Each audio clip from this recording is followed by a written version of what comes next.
আসসালামু আলাইকুম বন্ধুরা, আজকে কাম ছুটি করার টাইম হয়ে গেছে। এর মধ্যে ট্রাক একটা আছে, ট্রাক ড্রাইভারে কইতেছে 200 লিটার তেল ডালো। তো আমি অন করে দিছি, দেয়ারে ভিডিও করতেছি, প্রায় 160 লিটার গেছে গা।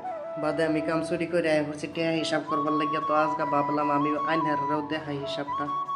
তো দেখুন আইনহার আজকে সারাদিনে আমি ডিজেল বেচি 866 লিটার, পেট্রোল বেচছি 579 লিটার।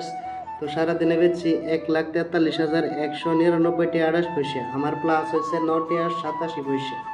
হিসাব করে থেকে রুম আইলাম, আয়া হেরে হাত মুখ ধুয়ে একটু বাইরেছি ঘুরবার লাগিয়ে। রাস্তা যাইতাছি আর দেখি আমরা আসামের 2-3টা মানুষ কাম করতেছে। দেখুন গরিব হইলে কত কষ্ট।